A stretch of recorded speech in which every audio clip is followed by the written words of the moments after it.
right now, the modernist debate likes to imagine that there's a group of people who are sort of fuzzy-headed, and they believe in all kinds of things which most of us should be skeptical about. True.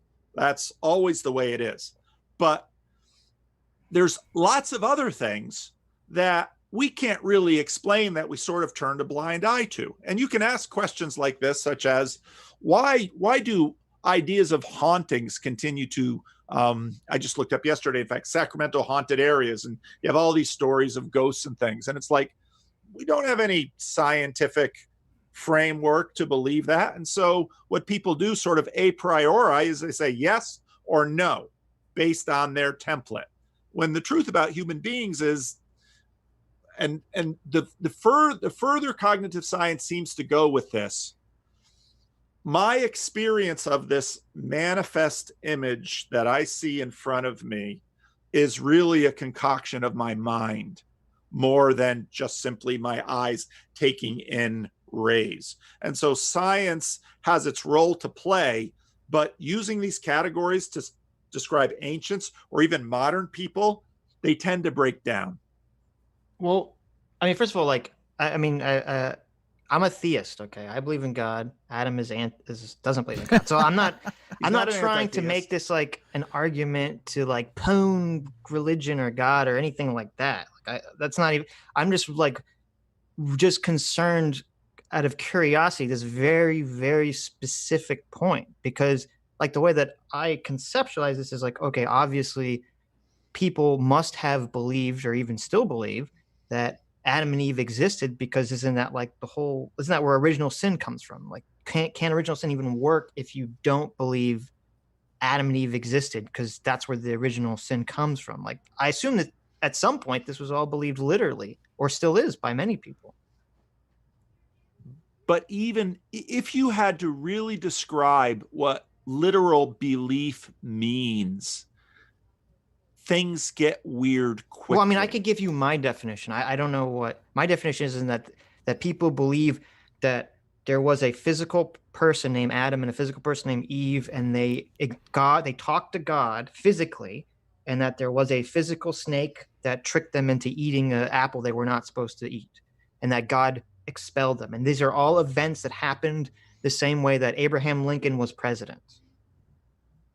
That's how I'm defining it. Yeah, and that's a very common thing.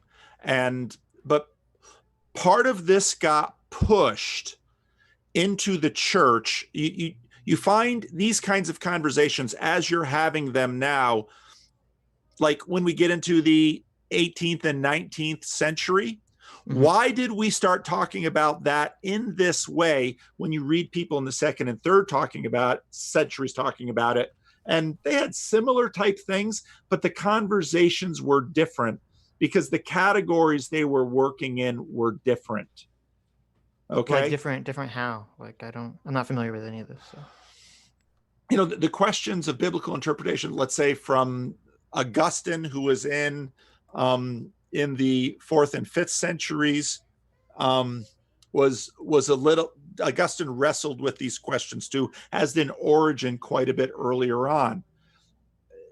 The difficulty is, well, let's talk about some basic things. Was Eden a plain or was Eden a mountain? In Ezekiel, you'll find Eden as a mountain. Genesis seems more to be sort of a plain. Well, and you'd say, well, which was it? Well, it's part of, this is where I think Adam is right. People use language different in different generations. Now, in our conception, in our framework, we've got some very specific assumptions and intuitions about how to do representation in language that the ancients were quite a bit more fluid in. For example, in Christianity, there are 4 gospels about Jesus. It doesn't take a brain surgeon to read those gospels and say, hey, wait a minute. One gospel says this, one gospel says that. That leads a lot of modern people to a whole lot of skepticism.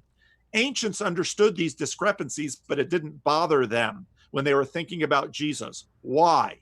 Probably because the conceptualization that Adam is referring to with respect to science wasn't a big concern of them. They understood the difficulties, and they in fact had some harmonies and some ways to try to smooth out those difficulties. But today that has tended to lead towards skepticism in certain ways that the ancients didn't seem to be bothered with.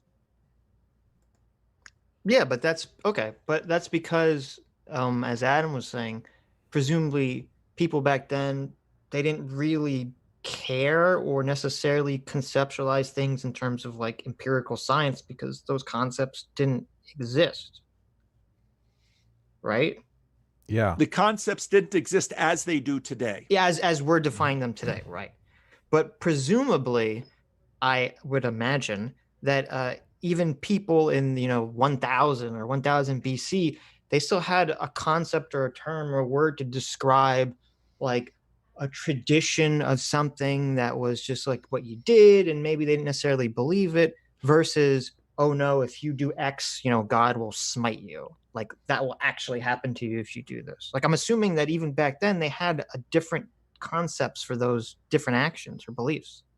They did believe in cause and effect.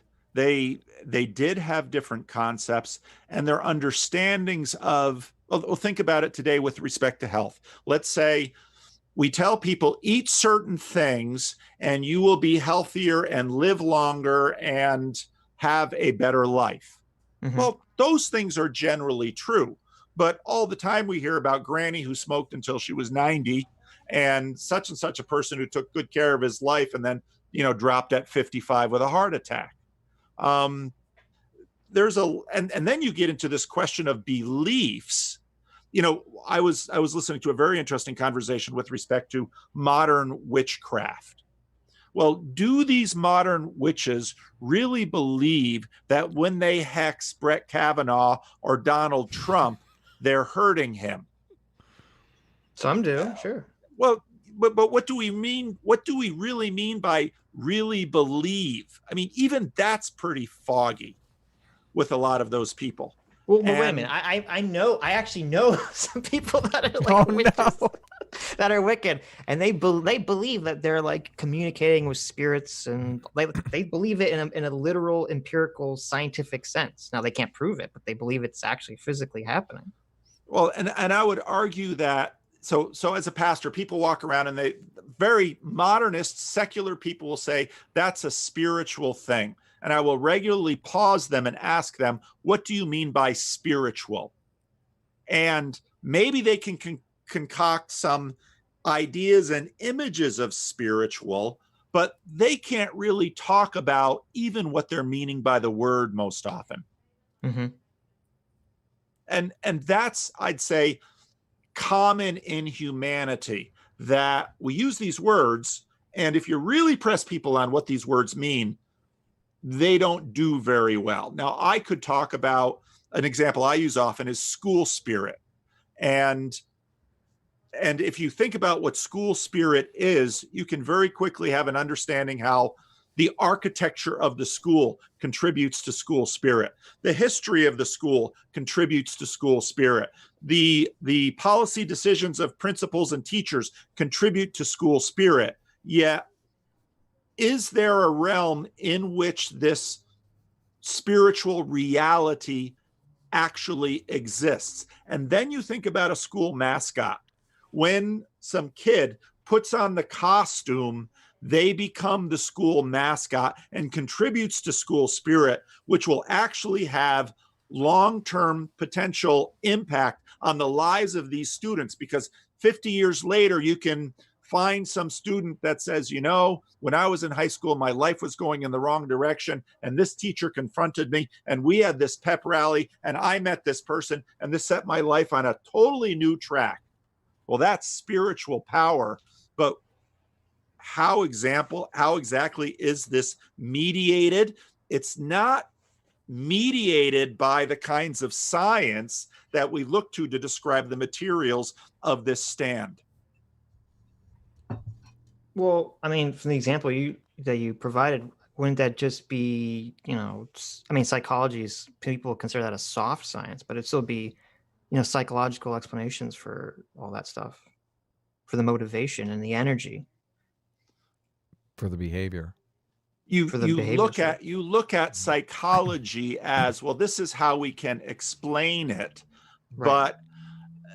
But we look to that because it's running through people. And this, again, is part of the problem, that we can't have these conversations unless we run them through people. And it's, was there a man that Uncle Sam was built upon? I bet you if you rummage through history, you're going to find a living, breathing sack of biology named Sam that was, built into this idea and this archetype. Mm-hmm. But this archetype has a reality that is real enough to change all of our behavior, even though it's not a scientific reality. And this way of talking is simply a part of how we work in the world. So now when you ask an ancient question, did people believe that if they went up to Mount Olympus, because there is a Mount Olympus, if they went up to Mount Olympus, you would find a temple and Zeus and all of those things. And, well, yeah, but the gods can make the temple disappear and blah, blah, blah, blah, blah. I mean, there's always excuses for it, but some believed it, some were skeptical. It's much of what we find today. But as men and women who tried to move the world, they used these things to move the world, and it worked. Right. So I think the question... It sounds like you agree that they did think of things literally back then. At least some people did. The Greeks are an interesting case because obviously there were philosophers in Greece that probably believed, they were basically atheists. They thought these gods are just, metaphors for how to live your lives. But there were people that believed, oh yeah, Mount Olympus, that's a real place, and Zeus, and don't mess with Zeus because Zeus is going to come mess us up if you do. But look right there, your example. Don't mess with Zeus. Don't mess with Uncle Sam. What do we mean by the reality of Uncle Sam when you say don't mess with Uncle Sam? Well, but there is so are you saying that they conceptualize Zeus in the same way that we conceptualize Uncle Sam, that Zeus was like the state? Don't mess with Zeus because Zeus is the power of the state? I mean, that's kind of the way we would conceptualize Uncle Sam. Some did. Same with the boogeyman. So when we say boogeyman, we think of, right. Boogeyman is Bonaparte. It's Napoleon.